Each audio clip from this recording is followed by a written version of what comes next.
national security challenges and U.S. military activities in Europe. We are joined by two witnesses, Dr. Celeste Wallander, who's the Assistant Secretary of Defense for International Security Affairs for the Department of Defense, and General Ted Wolters, who is the U.S. Air Force Commander for the U.S. European Command. Welcome, both of you. Before we get started with that, tomorrow will be the last day of work in this committee for Paul Arcangeli, who I think most of you know, who is our staff director, has been our staff director for 12 years, I think now, and has been on the committee for 18. And I really want to thank Paul for his service to this committee. As most of us know, he's also a veteran of the U.S. Army, did bomb disposal in the Army before coming to work for the government. And we are all going to miss him terribly, me more so than anybody else. He has done a fantastic job for this committee, but mostly I'm very happy for him. It's a good move. It's been an ever so slightly stressful job for the last few years. So it's a terrific move. Also, Paul's recently married, so big time for him. And very happy for where he's headed. But I can't say enough about the job that he's done for this committee. We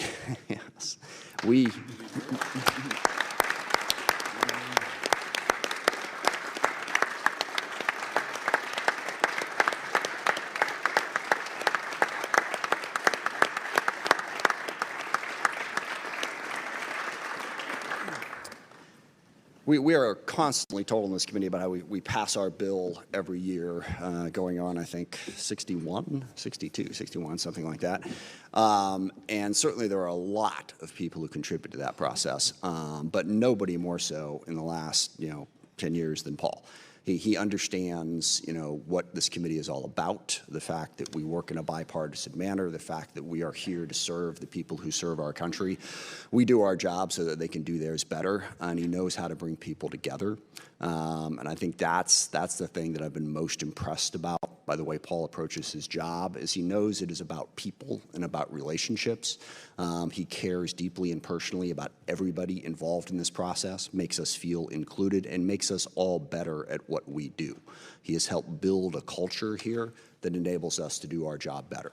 And personally, I'm sure I could have done this job without him. I don't think I could have done it well.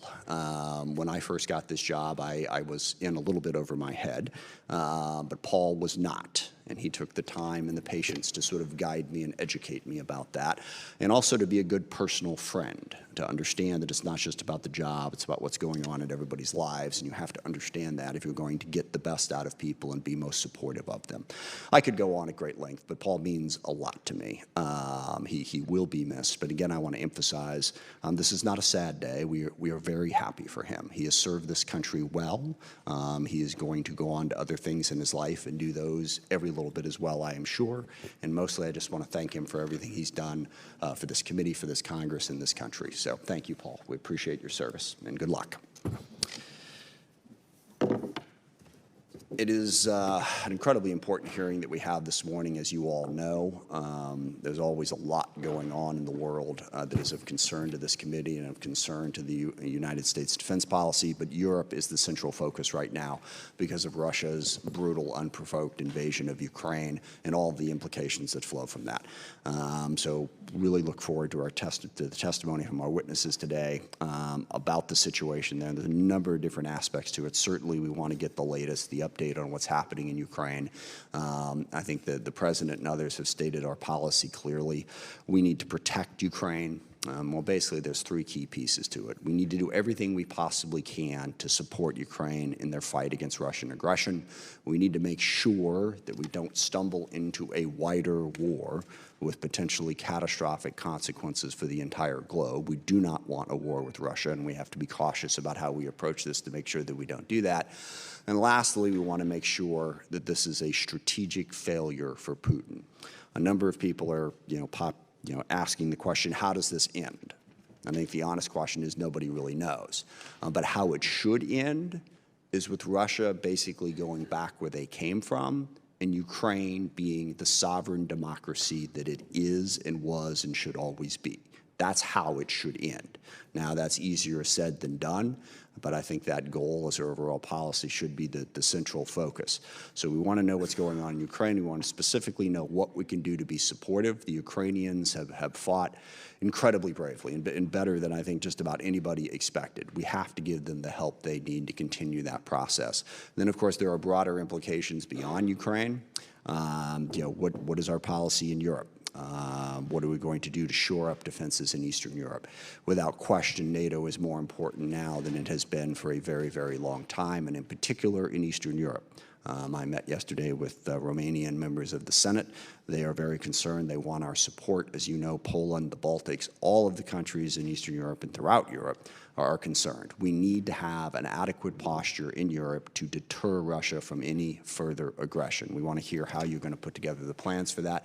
Well, at the same time, I want to thank both of our witnesses today for the leadership that has brought NATO together to a greater extent than it has been in a long time. I think the whole world was surprised, the degree to which our alliance joined together and in unity responded to this Russian invasion through our support for Ukraine, our support for economic sanctions.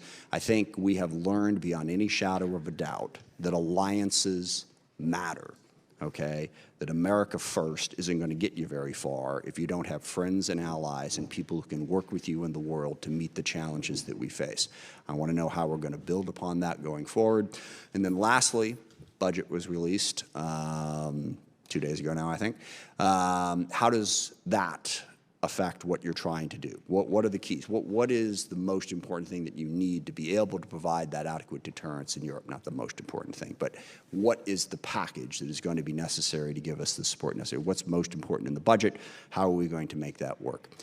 This is an incredibly important theater and a very timely moment to have this hearing, so I look forward to our witnesses' testimony and the questions and answers from members. And with that, I yield to the ranking member, Mr. Rogers.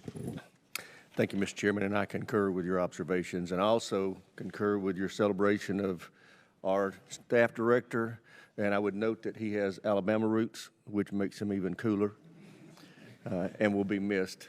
But I want to thank our witnesses, express my appreciation for your service to our country and your preparation for this hearing. We're a month into Putin's catastrophic invasion of Ukraine. The Russian offensive appears to be stalled. If Russian casualties don't exceed 10,000, they soon will. The Ukrainians are starting to retake ground. The time to double down is now. But I'm concerned that's not going to happen. Time and time again, this administration has been petrified of Putin, too afraid that common sense actions to support our partners and allies may be deemed escalatory. As a result, they were way too slow to get aid to Ukraine. We should have started back in Thanksgiving with visible, aggressive deliveries of lethal aid to Ukraine. Instead, the White House wasted months. The first presidential drawdown package didn't start flowing to Ukraine until January of this year. But there weren't any Stingers. U.S. Stingers didn't make it to Ukraine until a week after the invasion. Poland's MiG-29 offer was embraced by the State Department, only to be rejected by the White House. Slovakia is willing to provide S-300s to Ukraine, but the Defense Department can't find suitable backfill. It's been going on for 2 weeks.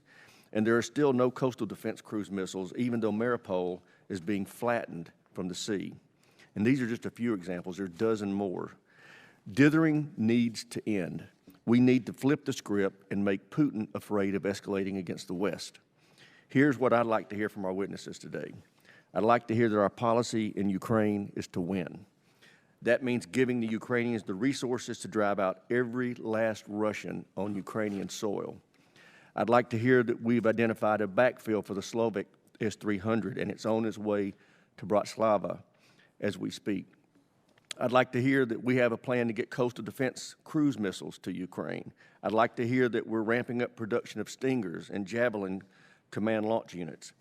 We also need to dramatically ramp up production of small tactical UAS systems like Switchblade and get more of these systems into Ukrainian hands.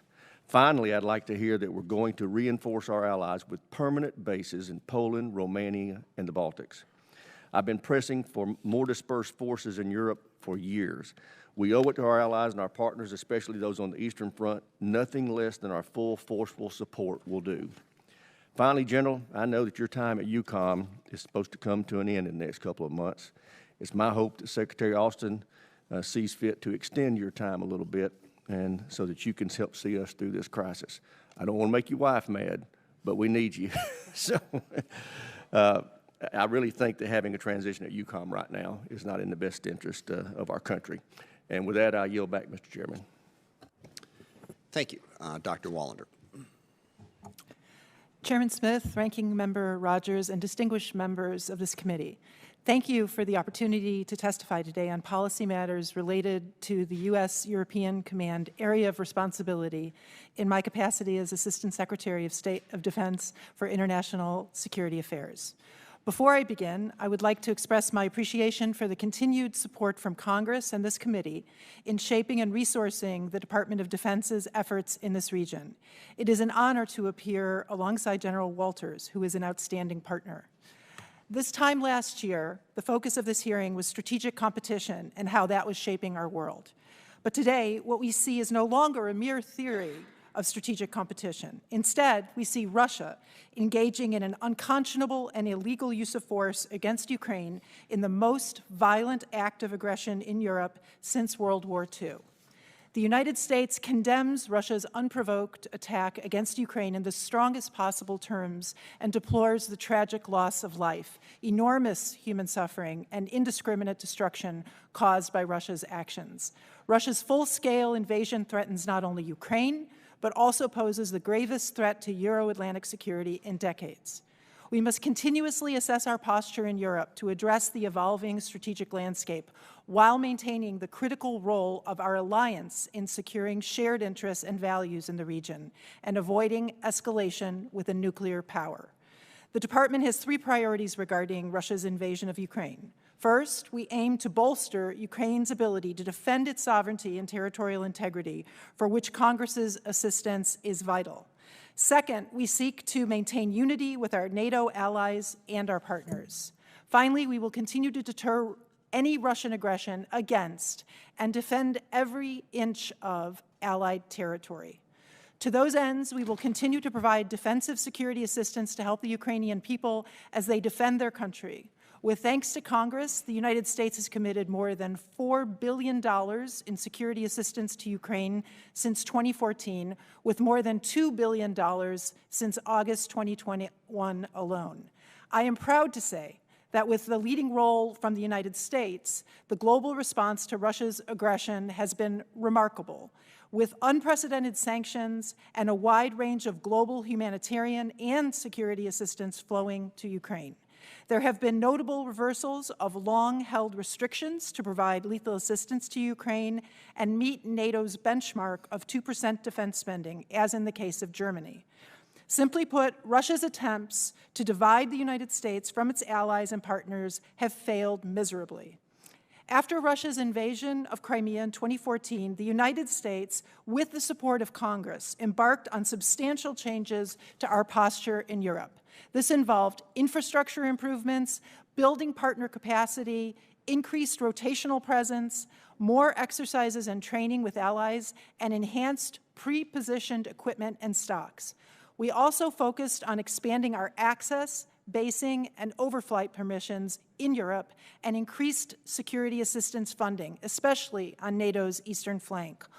All of these moves have come into play during this crisis, validating our investments and preparations.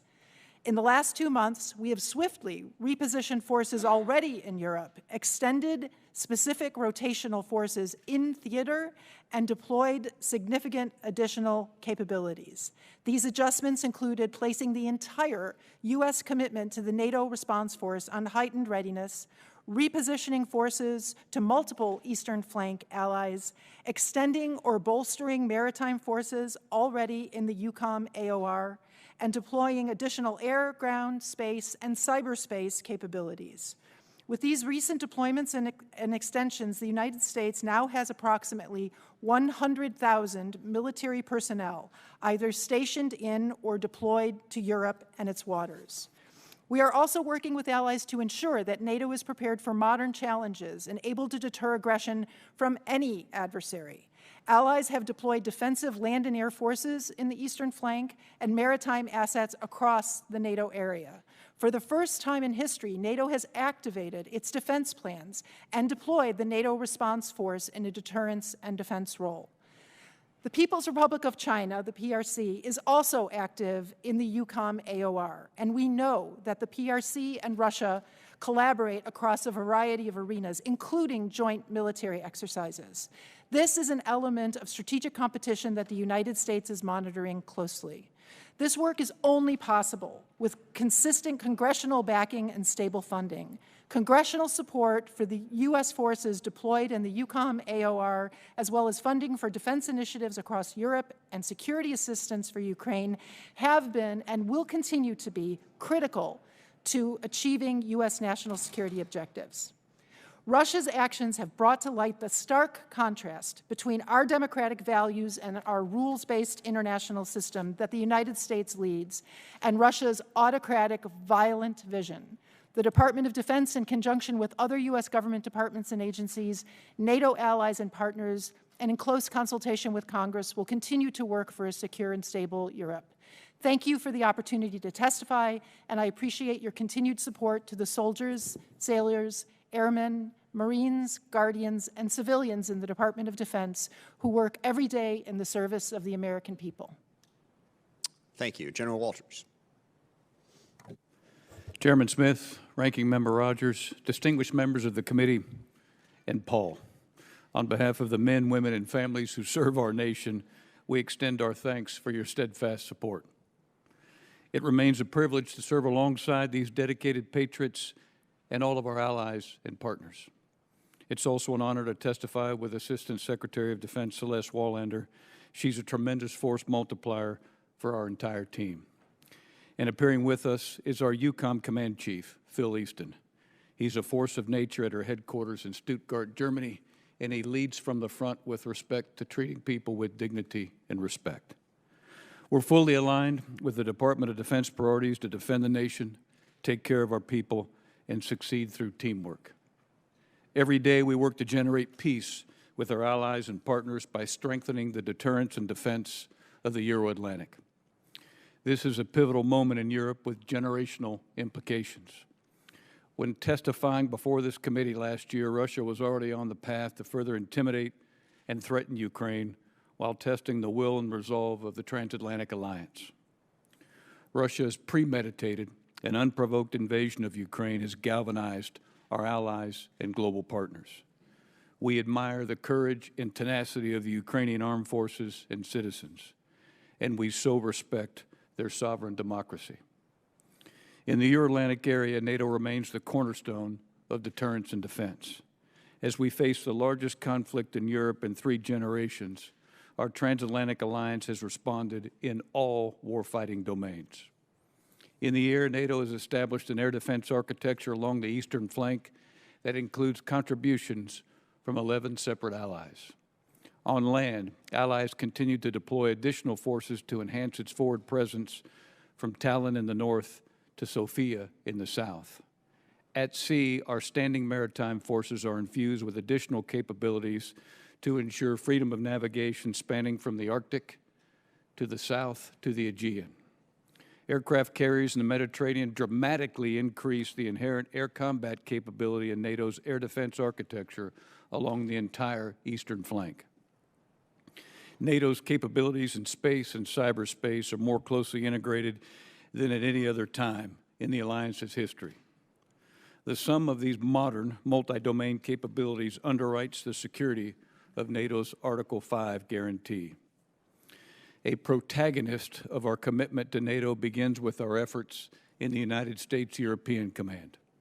Our primary mission is to compete, deter, and prepare to respond to aggression with the full weight of the NATO alliance.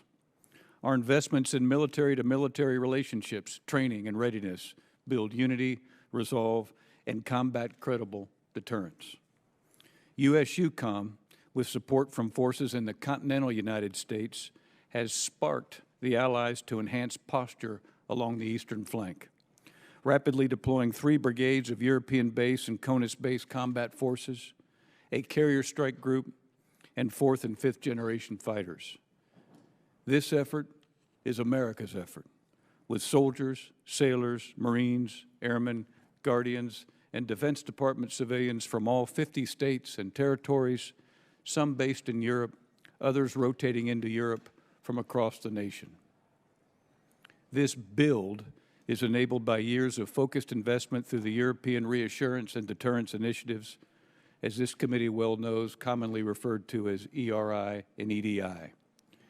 These enhancements, including facilities, pre-positioned equipment, rotational deployments, and all-domain exercises, has improved our speed and agility. As a brief example, thanks to EDI and ERI, we were able to deploy the entirety of an armored brigade combat team from Georgia in the United States to Germany in just 1 week. That level of speed is unmatched globally. On behalf of the men and women of the European Command, we thank Congress and the American people for their contributions in this effort. The capabilities the Department has brought to bear in response to this acute security environment have required critical partnerships with U.S. Transcom, U.S. Cybercom, U.S. Stratcom, and the intelligence community.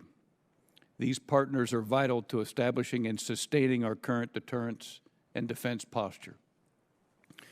We are witnessing a generational moment, a historic demonstration of unity and will, and an unprecedented effort by allies to strengthen defense while simultaneously helping those in need. Just an example, but it's a very critical one. We've seen Germany commit to meet the alliance 2% benchmark, and we expect other allies will follow and redouble efforts to adequately invest in defense to generate peace. From Turkey in the southeast to Norway, Sweden, and Finland in the north, in air, land, sea, space, and cyber, our allies and partners are committing. Chairman Smith, Ranking Member Rogers, thank you again for this opportunity, and I look forward to taking your questions. Thank you. General Wolters, I think one of the central questions is the issue that the ranking member raised about what we can provide for Ukraine. I think part of it is that balance between giving Ukraine the help and not spreading to a wider war. And certainly before the war began, the issue of what we should give to Ukraine was informed by that, deterrence versus provocation. And I would say that a concern about giving Russia an excuse and provoking them is the reason some of those weapons weren't provided. It's the same reason that President Trump did not provide those weapons either, as we were trying to walk our way through that. But now that the war has begun, how do you balance that risk? I mean, do we take Mr. Rogers' approach and basically say we don't care what Putin does? You know, we should, I don't know, send troops and tanks and whatever we can in and basically fight in Ukraine? Or what is the proper way you think to strike that balance? And what are you concerned, or are you concerned about how Russia might respond to a given action? And would they spread the war to Poland, to the Baltics, conceivably even to U.S. assets in the region? How do you balance that risk? Chairman, as a military commander, my first answer is constantly. The conditions change second by second, day by day, week by week. And I bear the responsibility, number one, to ensure that we don't forget as military commanders that nations have the inherent right to gift whatever they would prefer from a multi-domain, from a unilateral, bilateral, multilateral perspective. Secondly, I have to take into account military mission effectiveness coupled with strategic miscalculation. And one day is different than the next, and so depending upon the conditions, we have to adjust. So do you think there, how would you specify the risk of Russia escalating? And how do you think about that? I know it's something you think about. What's the risk there, and what might we do that could provoke it, and what would it look like? It depends, and the risk that we have to gauge is the risk that Russia first imposes upon Ukraine.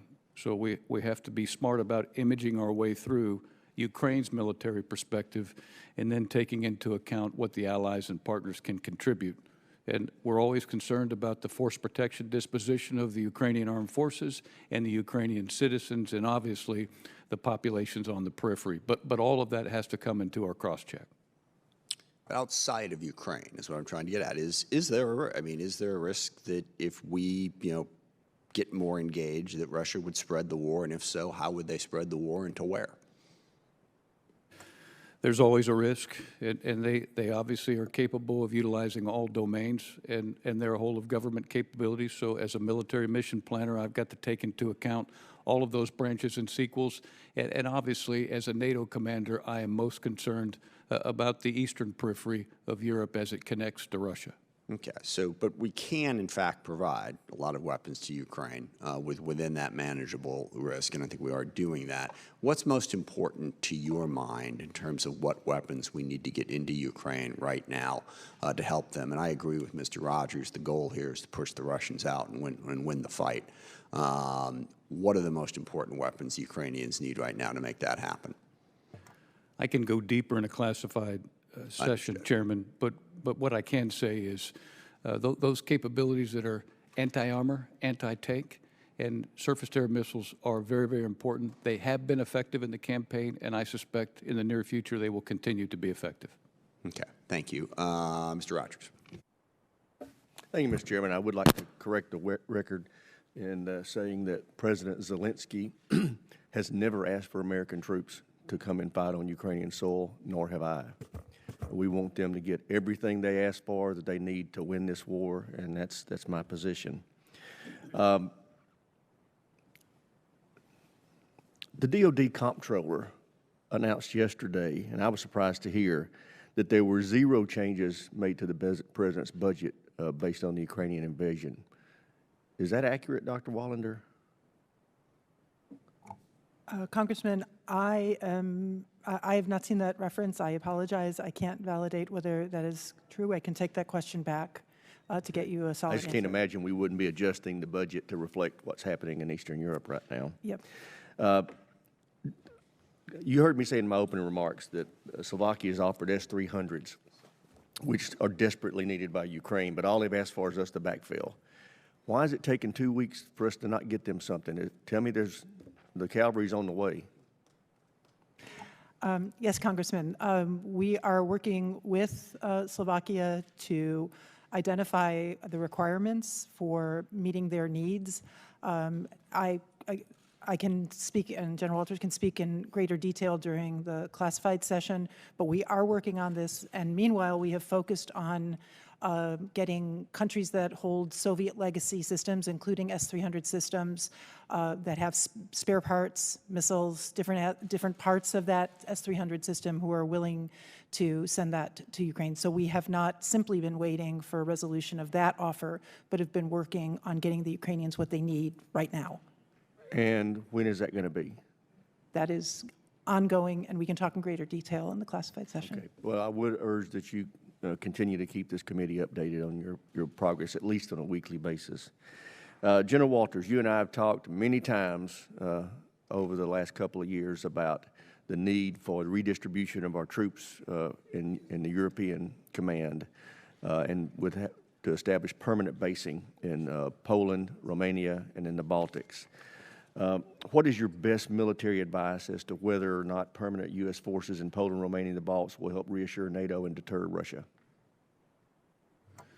Congressman, it's got to change. And certainly this is an opportunity as a result of this senseless act on behalf of Russia to re-examine the permanent military architecture that exists not only in Eastern Europe, but in our air policing activity in aviation and in our standing naval maritime groups. And as you well know, we're in the process of establishing 8 very coherent minimum battalion-sized battle groups in Eastern Europe that have all the appropriate enablers that are coupled in with all the air policing assets and all the standing naval maritime groups so that we can more comprehensively defend in the east and do so in the north all the way back to the Atlantic Ocean, extending back into the Mediterranean.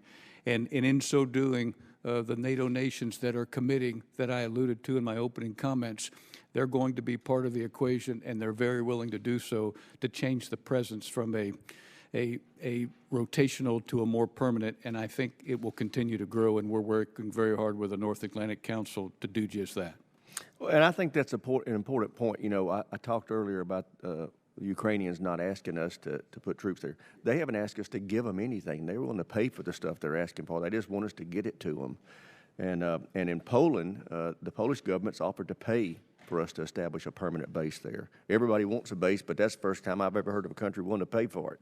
So I do hope that we see that happen. The rotational troop presence is not adequate. It needs to be permanent. And I think that, going back to the chairman's opening statements, the best way that we can solidify and enhance our relationship with our NATO allies is to have that permanent basing there to show that we are committed to this relationship. Lastly, on the Switchblade, that's one system that I've examined, and it seems to be something that would be effective. Dr. Wallander, are you familiar with that system?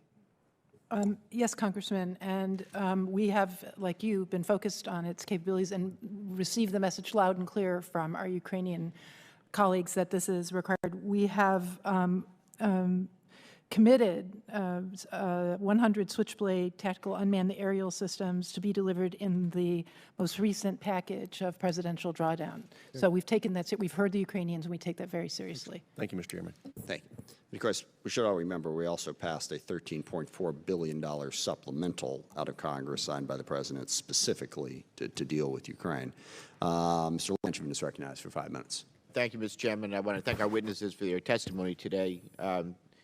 Let me begin, well, with both of you. I have a question on cyber related. The Russian Federation obviously has continued to leverage cyber attacks and disinformation campaigns against Ukraine, Europe, and the United States.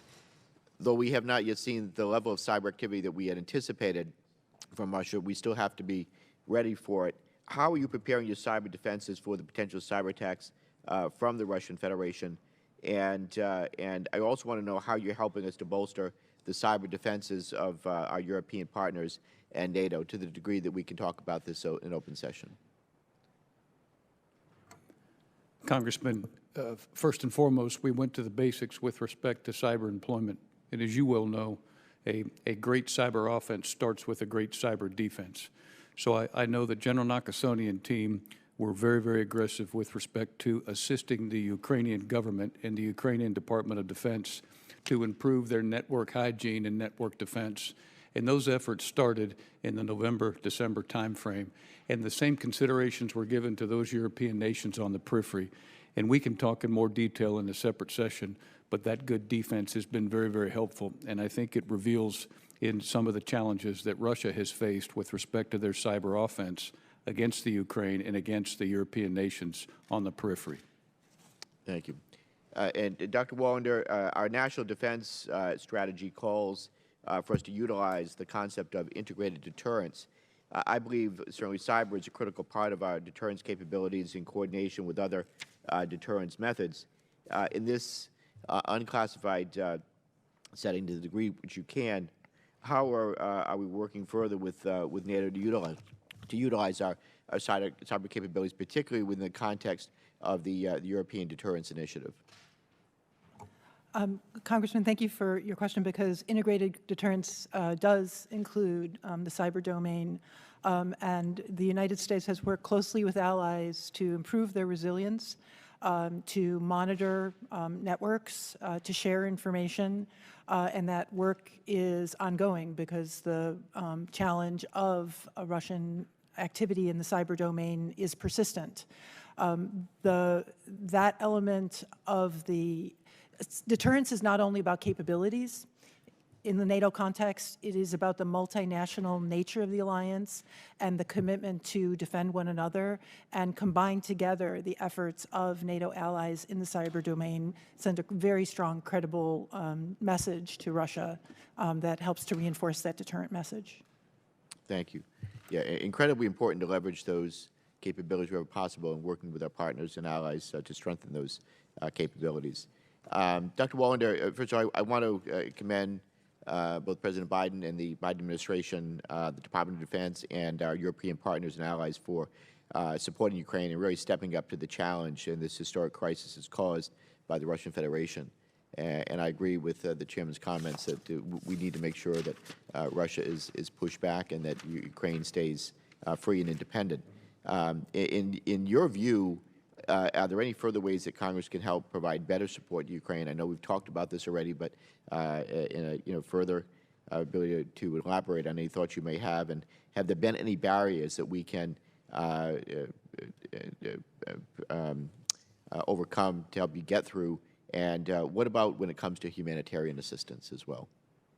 Thank you for that question, Congressman, and I want to reiterate our gratitude for not only the scale of the assistance that the Congress has provided in budget support, but the speed with which Congress took this as a priority so that we're able to support Ukraine. This fight is, because of the courage and the capability of the Ukrainian military forces and citizens, this fight is going to extend. And so looking forward, first of all, we do have, in addition to the option of presidential drawdown, we have the Ukrainian Security Assistance Initiative, and we're looking at what that next set of package should contain, with an eye towards not just days and weeks, but months of sustainment, perhaps longer, for the Ukrainian military and Ukrainian people. I would, defer to Department of Treasury and Commerce, but clearly the Ukrainian government, in addition to security assistance, needs humanitarian assistance and economic assistance now that it's clear that this fight is going to continue for some time into the future. So we look forward to working with you on a broad multi-agency support for Ukraine. Thank you. Thank you. Gentleman's time has expired. Mr. Wilson is recognized for 5 minutes. Thank you, Mr. Chairman, and thank both of you for being here today. What a time in history. And many of us never anticipated a land war in Europe ever again. But that's where we are, and to face it. And Putin did one thing totally unintentional. He has unified Republicans and Democrats. You will see that together we agree with President Biden that we're in a long-term conflict between autocracy, which is ruled by gun, or democracy ruled by law. And so we need to be together, and that's why I'm really grateful that working together with myself, with Congressman Marcy Kaptur, the issue that has come up is the delay in providing the equipment to the people of Ukraine. How brave they are standing up to the Russian military. And as Congresswoman Kaptur pointed out yesterday, there is body armor awaiting in a storage area in Chicago for the U.S. Department of Commerce to approve delivery. That's absurd. We need both of you with positions you have to act quickly. And then particularly I'm grateful, Secretary Wallander, that you've been the president of the U.S.-Russia Foundation. So you have such a knowledge of Russia. And along with that, as Ranking Member Mike Rogers indicated, we should have months ago been providing the military equipment to the people of Ukraine. In fact, I appreciate that Mark Levin has revealed that in August, in the Kremlin website, there was an essay by Vladimir Putin that really, in the tradition of Mein Kampf, Adolf Hitler, he says the historical unity of Russians and Ukrainians. That's not what he means. What he means, the unity means no existence of the country of Ukraine. And so hopefully, particularly General Fayuk, I hope the intelligence is provided as to how we can best protect the people of Ukraine. And with that in mind, for each of you, what are the weaknesses that you see in Russian military and or their diplomatic efforts? What can we do to exploit those weaknesses? Try to bring to the people of Russia that they are being betrayed by Putin, the young people of their country. He is just putting at risk of imminent death only for oil, money, power. Madam Secretary. Well, on the political military front and the weaknesses, the Russian narrative, and you yourself have, pointed to how absurd and non-plausible the Russian claims as a pretext for the invasion of Ukraine are to the international community. So the work of the United States closely with allies and partners to expose what the Russians were preparing to do, the pretexts in which, and the absolutely without foundation pretext, has galvanized the international community more rapidly than any really expected, in contrast to the experience in 2014 when they invaded Crimea. So I think that has been a key element of the weakness in a political military sense that has enabled us to pull together the unity on sanctions, on assistance to Ukraine, and on diplomatic isolation of the Russian leadership. Thank you, General. Congressman Wilson, I think it goes back to the point you just made at the beginning. As a military commander, I want to do everything I can to strengthen our support to Ukraine armed forces based off where they are in the midst of their campaign. And from a whole of government perspective, with respect to what nations do to include the U.S., everything that we're doing in the information environment needs to continue and it needs to strengthen. And Secretary, indeed, it's so impressive to see NATO unified, 21 countries. As the co-chair of the EU caucus, to see 27 countries, unprecedented, of the European Union providing military assistance. And then we need your influence too. There are two countries that should be doing more. Israel, which in a destabilized world, they've already had 3 attacks in the last week, murderous attacks.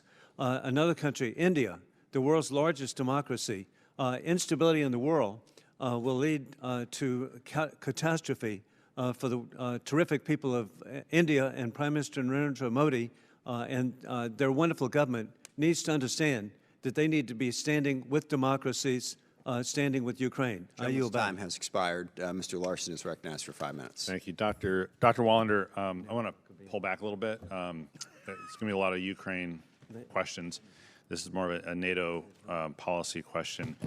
NATO is looking to launch something called Diana, which is their tech accelerator. And I just wanted to get your view on the department's view of the Defense Innovation Accelerator of the North Atlantic. It's a NATO project, kind of, it's a mashup, if you will, like our DARPA and DIU and a few other things. Can you just quickly update us on where the department is on that? Congressman, I don't have details on where the status of that project is. Here I can would get back to you with details. But what I do know is that as NATO allies have recognized not just the scale of the threat that Russia poses to European security, but the multi-domain challenges that both Russia and China pose to global security and certainly also to NATO, the willingness to cooperate more in the area of technology going forward has deepened and has strengthened, and this project is an opportunity to advance that. All right, thanks. I just wanted to make sure it's on the record and not lose this opportunity to ask that. General Wolters, I want to follow up on something Representative Wilson brought up, and it's kind of just show how international affairs is local affairs. In Washington State, we have about 100,000 Ukrainian Americans. My district is like 16th out of 435 in terms of number of Ukrainian Americans in the country. It's always a surprise for people to hear that. And so we asked the community some questions about what they wanted to ask, and this gets to Representative Wilson's question about aid and personal protective equipment and the ability to deliver that to the civilian population in Ukraine. Can you give us some detail on how that is happening? Congressman, we at US Eucom have 2 centers with approximately 100 individuals that continue to iterate in the military dimension with Ukrainian liaison officers that are working both the security assistance items in the military dimension and the humanitarian assistance items. And it's an iterative process, and it's based off supply and demand, and extends with feelers into Ukraine at the ministerial level and at the CHOD level to make sure the right stuff goes in at the right time to deliver the appropriate effect in the campaign based off access to get in and access to get out. It's not perfect by any means, but it continues to improve over time. And we'll continue to iterate and make sure that we continue to connect with those interlocutors at the Ukrainian level to ensure that they get the right gear as quickly as we possibly can. Is there an issue with moving it into Poland or into Romania now, if you will, and then so it's there instead of in the U.S.? Sir, it's by, with, and through Poland, and it's by, with, and through Romania.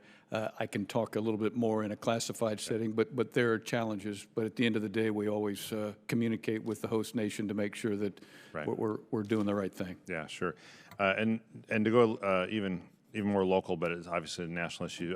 The Growler mission is located in Aswidby Island, and there's news yesterday, a couple days ago, that we're sending a national mission squadron to Germany, and I presume there's a CVN squadron already on the Truman and the Aegean Sea as well. And this might be a classified answer to a question, but can you give us some idea about either mission, maybe starting with the national mission into Germany? Sure, I can elaborate more in a separate setting, but what I can say is you're right. They're coming. Okay. I look forward to that. What do I do with my last minute, Mr. Chairman? I'll yield. I'll yield it back. Thank you. That's fine. I'll yield. And a programming note, I know some classified stuff has come up. So the plan is we're going to be here until 12:30, 12:45-ish, and then we'll start our classified brief at 1. Give you a brief break in there. Mr. Turner is recognized for 5 minutes. Thank you, Mr. Chairman. General, I appreciate your statements about Ukraine, and specifically you said, we want to strengthen our support for Ukraine. And I know that your efforts to do so are incredibly important. I want to talk to you about the sharing of intelligence. There was a great deal of concern initially when the conflict began that the United States had actionable intelligence that could assist the Ukrainians in having an ability to defend their country, and that there was delays in getting that intelligence to Ukraine. Are you comfortable now with the speed at which our ability is to share that information with Ukraine? And do you think that as looking to strengthening our support for Ukraine, are there gaps or areas that we need to address? Congressman, I'm comfortable, but I want it to speed up. And I always will say that even if it occurs in 1 second, I want it tomorrow to be in a half a second. And as you well know, the DNI's participation and the NSA's participation at the very start of this campaign were revolutionary. And as SACEUR, what I needed most to do was get that data to the nations to get the NAC to be convinced soonest to make the appropriate moves based off the disposition in the periphery of Ukraine. As good or bad, it's better than I've ever seen, and we achieved consensus from a NATO body quicker than we ever have in the past, and it was a result of the intelligence sharing, but it needs to continue to get faster. General, that's a great point. I know everyone's always frustrated with the speed of sharing because, and also, there has to be some assessment as whether or not the intelligence is important and whose hands does it need to get into. And of course, dealing with Ukraine, you're dealing with an area where there's a conflict. General, are there restrictions on geography in Ukraine as we look to Ukraine and the Donbass region, areas of conflict, and trying to help Ukraine? Are you seeing instances where we're tying our own hands, where there are limitations geographically within their own country, where the United States is unwilling to share information with Ukraine about what Russia is doing in its own country? Sure, I haven't seen that. It's just access to some of the Far Eastern cities. And as you well know, that's a challenge for humanitarian assistance as well as intelligence sharing. And as we image our way through this campaign and we provide our best military advice to our Ukraine counterparts, we continue to make them aware of this very issue, and they are iterating in an attempt to improve. And what do you mean by access to the Far East cities? Just the tyranny of time and distance over land, going from Eastern Europe to the Mariupol region. But your ability to generate intelligence isn't limited by space. It is not, but just getting that data into the right receptor. Got it. Dr. Wallander, I want to thank you for your, on page 12 of your report that you included the issue of the Balkans and referenced the Dayton Peace Accords. I do think that is an area where we've continued to have vulnerabilities that we've kind of ignored. The issue of Republic of Srpska, the ability for Russia to destabilize the area, I think needs our increased attention, and I appreciate that you continue in your European focus to look at that as an issue. I have a question for you, though, about Ukraine. We do hear that of the number of refugees and the individuals who've been displaced in Ukraine, the number of refugees who've left Ukraine, but we're also hearing reports of individuals being taken against their will from Russia, from Ukraine to Russia. But we're not hearing much from the White House about that. What can you confirm for us about individuals being taken from Ukraine against their will to Russia?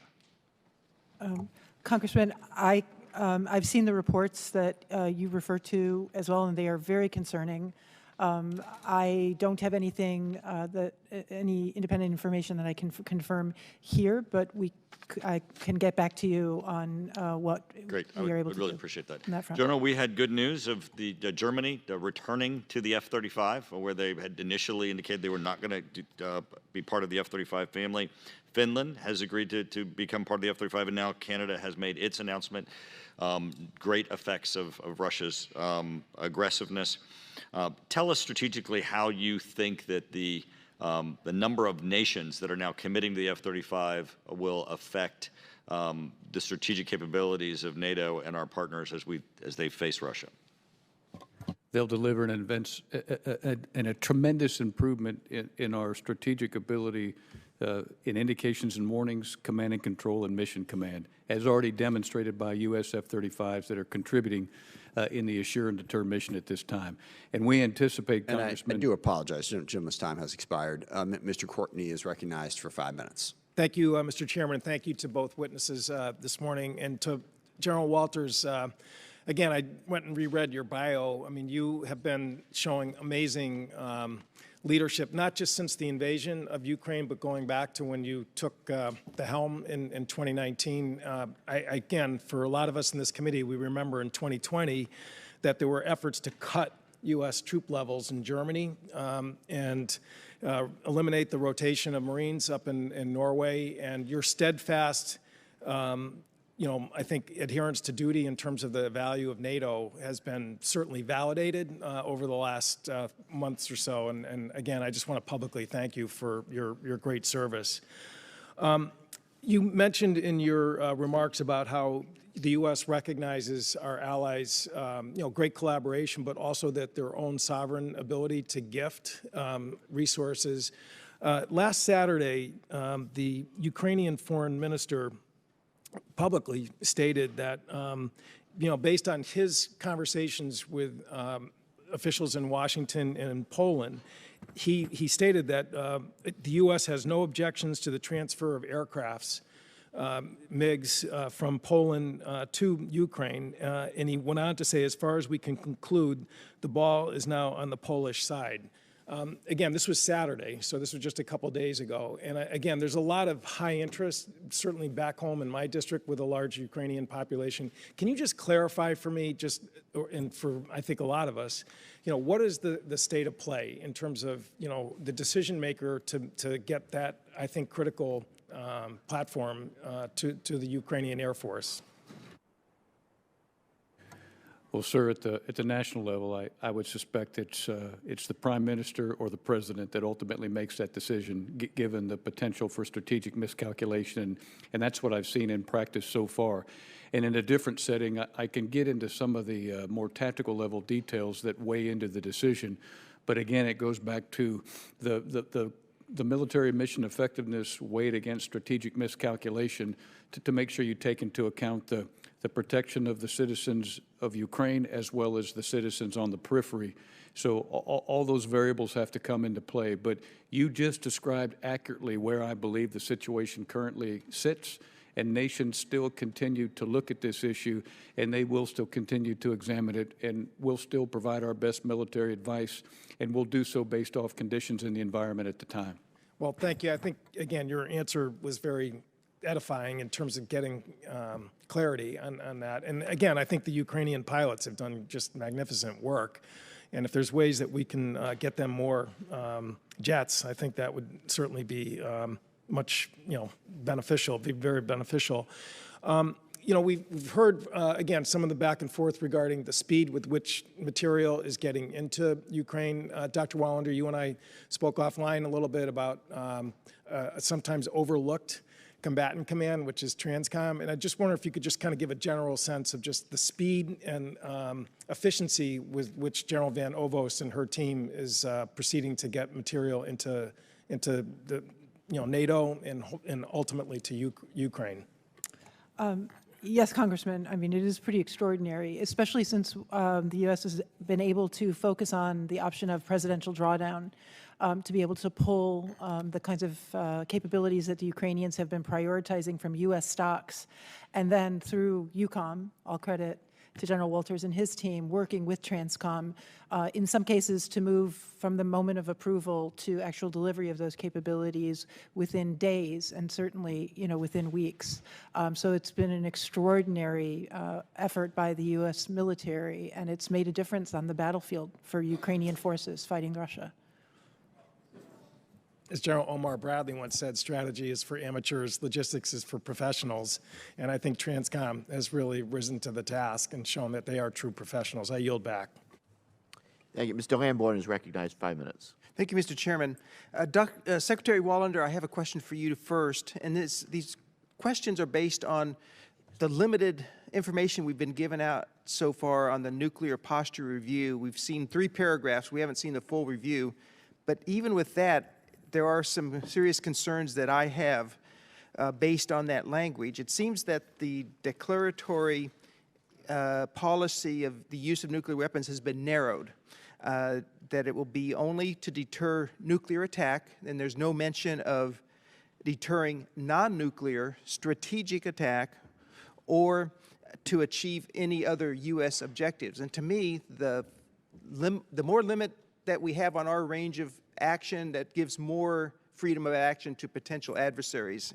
So is that a limitation for sure? And if so, did you have any conversations with allies or partners about this narrowing of our policy? Congressman, thank you. To your second question first, the U.S. has consulted with allies and on the nuclear posture review, previewing some of its outcomes. And my understanding, I wasn't in those consultations personally myself, but the reports I have is that allies were very satisfied and did not have concerns about the content of the nuclear posture review, the language.